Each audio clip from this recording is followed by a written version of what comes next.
Welcome to the Managing the Smart Mind podcast with your host, Coach Kramer.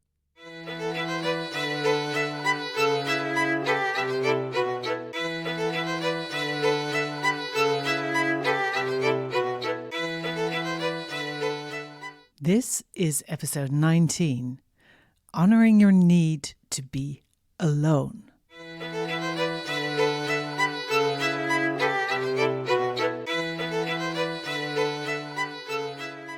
Hello, smart humans.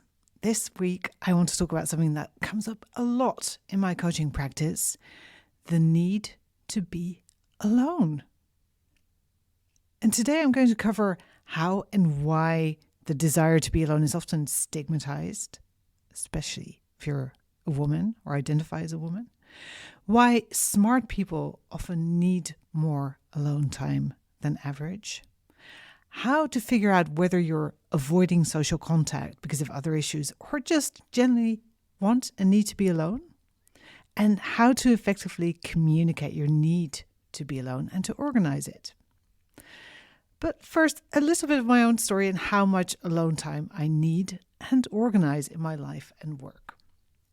And I have to say, from a very young age, I have absolutely loved being alone. I loved to be out by the lake on my own. I used to go there all the time, just go for walks, look at the water, just be in nature on my own. Absolutely loved it. I loved to devour books on my own. I was constantly reading when I wasn't outside playing. I loved to go for walks on my own. When I was a little bit older, I actually used to bike out to the beach and the dunes on my own. I think even when I was like 13 or 14, I'd just go for hour-long walks there. Absolutely loved it. I loved to study and learn on my own. I never was able to learn in groups. I also didn't have a lot of friends, but still, I'm just much better on my own.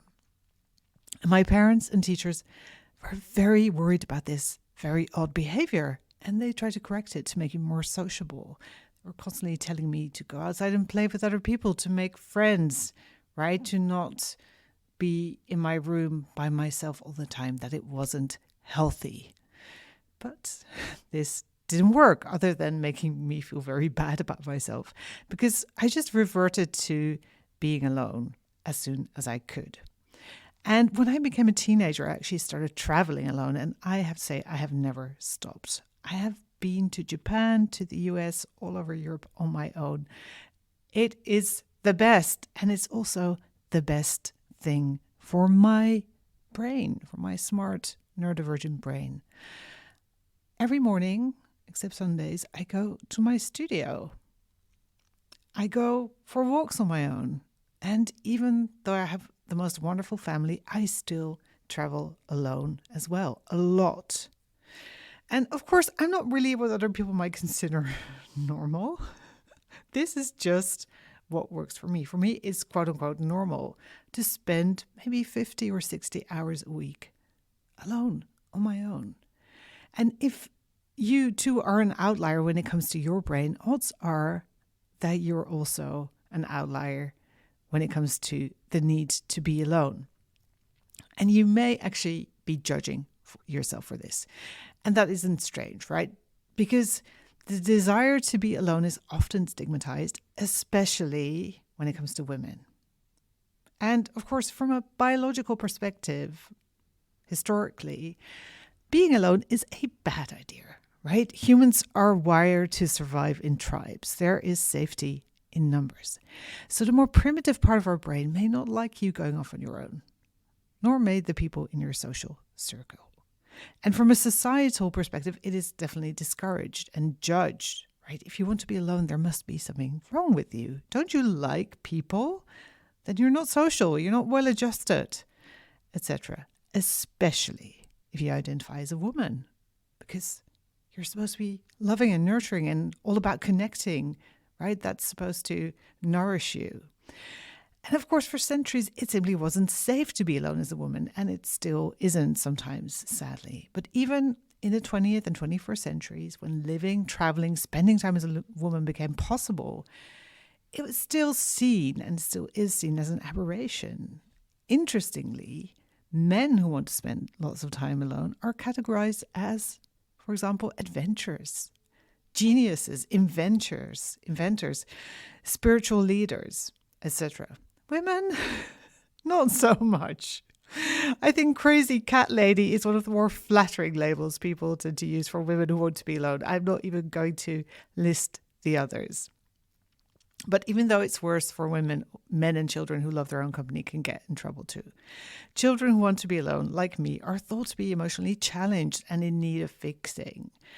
People who aren't excited about yet another office outing are obviously poor team players. And if you like to be alone, you may have been told by family, friends, colleagues that you're boring, a spoil sport, you're not social, etc., etc. And listen, all of this is ridiculous. It's just another example of black and white thinking. And if you don't know what that is, check out podcast episodes 12 and 13. Basically, the thought error is that people assume there are only two options. You either like to be around people or you like to be alone. And of course, this isn't true at all. Nobody wants to be alone all the time. We are still all humans.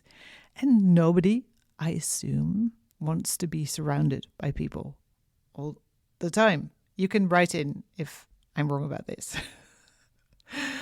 But the desire to be alone does not mean that you reject all other humans. It just means you do not want to share space and oxygen and vibes and energy with them all the time. Now, this is where the slippery slope of guilt can come in, especially if you're internalizing all the judgmental voices that you may have heard or are still hearing. And you may be thinking, shouldn't I want to spend more time with my kids, my partner, my colleagues? Is there something deeply wrong with me? No, there is something wrong with the way we think about wanting to be alone.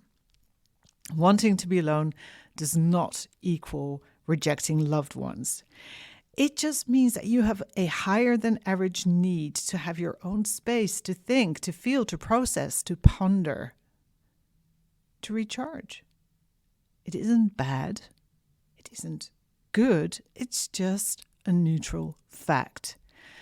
So don't beat yourself up for it, and don't let other people's opinions and voices get into your head and make you feel guilty. Don't start doubting your relationships. The amount of time you want to spend with someone is not a measure of the amount of love you have for them. And don't ever start doubting your capacity to love and connect with other humans. It has nothing to do with the amount of time you spend alone. Instead, start listening to that voice inside that is asking for alone time and honoring it. It's seriously one of the best things you can do for yourself and your loved ones. Now, why do smart people tend to need more alone time? Well, in my experience, all smart humans, whether they're intro or extroverts, however poorly defined that may be, have a higher need to spend time alone. And if they're also neurodivergent, you can probably multiply that amount by 10. And there's lots of reasons why that is. It may be sensory processing sensitivity, right? You may be highly sensitive to sounds other people make. And it's just a desire to sort of be relieved from that. You may have a desire to do deep, meaningful work. You may not be that much interested in or stimulated or nourished by quote unquote normal conversations. You may have an incredible amount of effort involved when you're interacting with other humans. If you're autistic like me, it may just be draining and take up a lot of energy, and you may just want to not do that all the time. You also may have this innate desire that many gifted people have to connect with nature, right? To really sort of immerse yourself in it without the distraction of other people. You may also just need to recharge after socializing, however much you may enjoy that too. And there may be some overstimulation of your mind going on. If you've been with other people a lot, you may be getting so many ideas and so much inspiration that you're being launched into racing thoughts, and you want to get a break from that.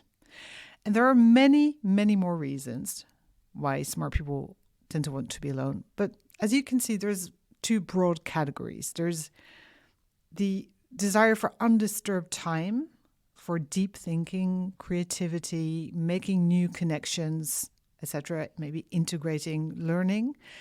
And there's recovery time that you need because of the way you're wired, which may make interacting with people extra expensive energy-wise.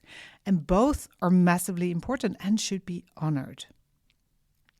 Now, sometimes a client will ask me, okay, that's all very nice, but I am not sure whether my desire to be alone stems from an actual need or from avoiding the discomfort that I feel when I'm interacting with other people. As in, I actually would love to spend more time with people, but I'm scared or at least uncomfortable about it.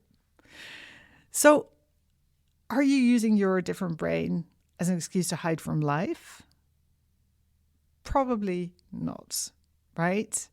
And it's interesting, your brain can go into catastrophizing, right? If I give in to this desire to be alone, I'm going to end up all alone with no friends and family and so on. Your brain is very good at scaring you with these worst case scenarios, which is always good to realize. But second, just note that this is not, quote unquote, the way you are. This is not a forever fixed scenario. Maybe you really don't need a lot of people in your life right now. Maybe you feel fine with 2 friends and a partner, or 2 partners and a friend, whatever works for you. The most important question you need to ask is, do you feel good about your relationships right now? Do you feel complete, nourished, right? If the answer is yes, then relax and enjoy your life. And know that you can always adjust and start interacting with more people if your needs change. Now, this question also sometimes arises when people are trying to force themselves to spend time with friends they don't really enjoy being with. And most smart people have a hard time finding friends they can really relate to. I will talk more about this in a later podcast. So if you'd always rather be alone than spend time with your friends, then maybe it's time to find some new friends. Your need to be alone in this case is actually a need for more interesting people to play with. So go find them. I think at some stage we'll have to host like an international podcast party so I can connect all the amazing smart humans listening. Okay, last part. Now that you know that you can honor your need for alone time, there's nothing wrong with you. It's just people having thoughts, right? And you having thoughts. And just start honoring that need instead of judging yourself. So the need to be alone, not wrong, bad. You aren't mad. You don't need to become more socialized unless you want to. But how do you actually make this work? How do you arrange for alone time in a world that isn't really designed for it? Well, it starts with really owning it. Own that you want to spend a weekend away from your family. Own that you love going for walks by yourself. Own that your idea of a perfect evening is curled up in a chair with a book. Own that you need maybe at least an hour a day to decompress after work, even if you share your life with other small and large humans. And then, where necessary and applicable, communicate this need clearly and simply. Do not beg, do not manipulate, do not plead, do not do the passive-aggressive thing. Simply ask for what you want. For example, I want to spend an hour alone in the shed, attic, or park every other day. How can we make that work? Or, I want to go away for a weekend to do some deep thinking, sleeping, creating. Which weekend would work best? And a lot of my clients think their loved ones will be upset when they start claiming more alone time. And generally, they are always wrong because the people in your life are usually very relieved that you're finally being honest with them and telling them what you really want instead of people pleasing. Will you sometimes need to compromise? Of course, that's life. But it's so much better to ask for what you need and getting at least part of it than pretending that there's no need at all and getting very grumpy and resentful. So start claiming and owning and luxuriating in your alone time without guilt. And please Join me in normalizing the need to be alone, especially for smart women. It's not pathological, it's a healthy, beautiful thing. Carve out alone time for your beautiful brain and help others do the same. Have an amazing week with as much alone time as you need. And if you would like help with claiming alone time and setting boundaries so you can thrive, then get in touch. I can help. Thank you for listening to the Managing the Smart Mind podcast. I love that at the time of recording this, there are listeners in 58 countries. I am waving at all of you. Love you so much and see you next week. Bye-bye.